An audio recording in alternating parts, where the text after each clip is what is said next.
Jadi Honda Malaysia telah pun lancarkan SUV kecil yang paling baru. Kita tak pernah tengok model ni sebelumnya, itu WRV, dan dengan pengenalan ni secara rasminya Pro 2 Ativa dah ada lawan yang setara lah.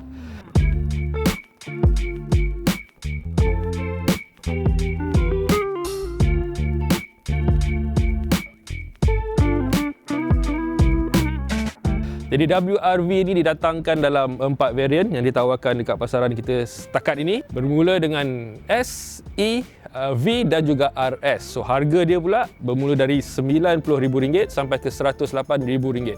WRV ni adalah sebuah SUV kecil yang cukupkan line up SUV punya penawaran Honda dekat Malaysia. Dan kalau kita ingat sebelum ini ada BRV. Sekarang BRV tu 7 seater tu dah tak ada. So dia gantikan dengan WRV ni, lebih stylo, lebih sport dan lebih pendek dan kecil.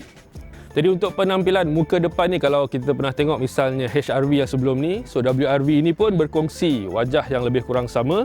Dan varian yang sedang anda tengok ni RS yang paling tinggi. Kalau kita tengok grill dia khusus dia, berkilat, krom, kemasan tu semua ada. Dan dengan emblem RS merah tu lah. Lebih menarik untuk WRV ni, semua lampu-lampu dia untuk varian V dan juga RS, yang paling tinggi tu, dibagi LED sepenuhnya. Jadi kalau tengok dari segi ukuran, sebenarnya WRV ni dia ada kecil sikit dalam kebanyakan aspek berbanding Ativa. Misalnya wheelbase tu, WRV ni kurang 40mm. Tetapi dari segi kelebaran dia tambah 70mm.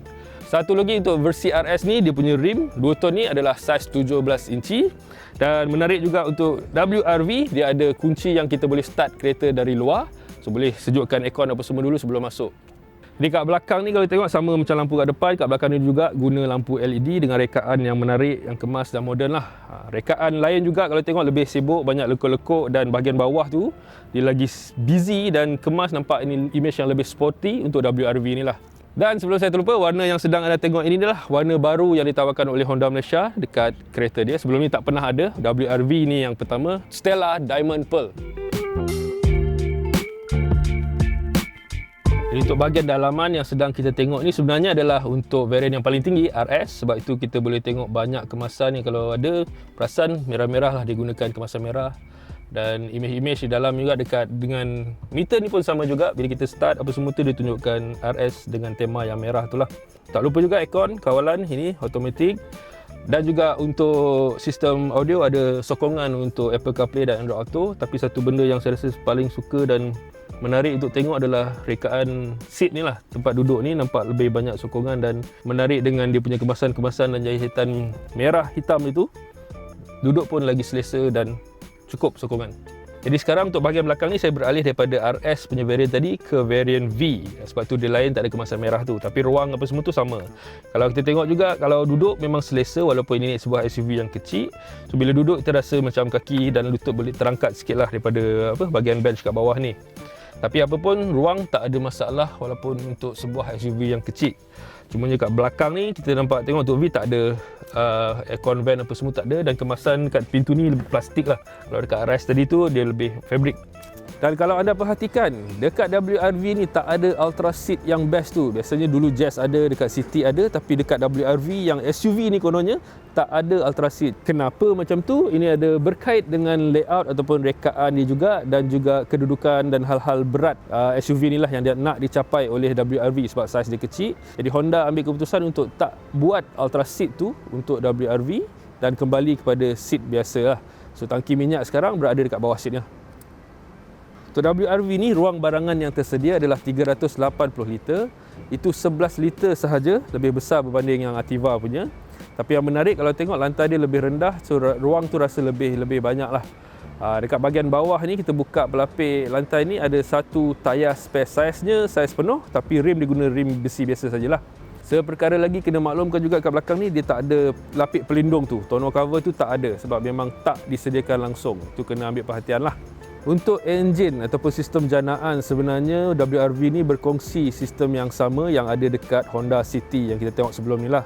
Dia guna enjin 1.5 liter NA dan janaan kuasa dia 121 PS dan juga 145 Nm top. Dan ini digandingkan dengan CVT lah, sama macam City juga. Untuk kadar penggunaan minyak, dia dalam 6 liter per 100 km. Jadi satu aspek lagi adalah tentang keselamatan. Untuk WRV ni ada beberapa poin yang menarik dan perlu disebutkan. Pertamanya, Honda Sensing. Untuk WRV ni, semua varian kecuali S datang dengan Honda Sensing. Itu yang menariklah, walaupun varian yang lebih rendah tetap diberikan ciri ni. Kedua adalah Honda Lane Watch tu, kamera titik buta tu ada untuk semua varian. Empat-empat varian ni datang dengan benda tu sekali.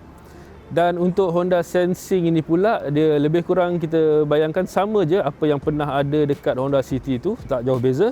Cumanya untuk ciri ACC misalnya, dia tak ada full speed untuk WRV ni lah. Untuk City ada. Dan penting juga untuk dibagi tahu, WRV ni dia tak ada ciri low speed follow tu. Sebabnya kita tengok dia gunakan handbrake mechanical lagi, dia bukan yang elektronik tu. So ciri berkenaan tak ada dekat WRV. Tak lupa untuk WRV ni ada juga ditawarkan package modulo dia lah. So kalau ada yang nak upgrade, nak tambah ciri aksesoris tu, ada pilihan berkenaan. Satu ciri lain untuk disebutkan juga adalah Honda Connect.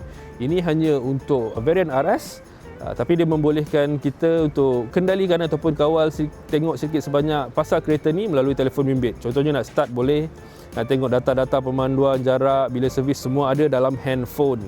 Jadi itu dia sedikit sebanyak kita dah tengok SUV kecil ni, WRV ni, apa yang ada dan apa yang ditawarkan, dan apa sedikit sebanyak juga perbezaannya kalau nak dibandingkan dengan pesaing dia, Pro 2 Ativa. Dan anda rasakan macam mana, adakah berbaloi SUV ni, terutamanya dengan bracket harga tu yang lebih kurang juga dengan Honda City, sedan yang lebih mungkin selesa, lebih family oriented. Adakah WRV ni lebih menarik, lebih sporty? Kongsikan dengan kami. Sekian dahulu dari saya, terima kasih kerana menonton.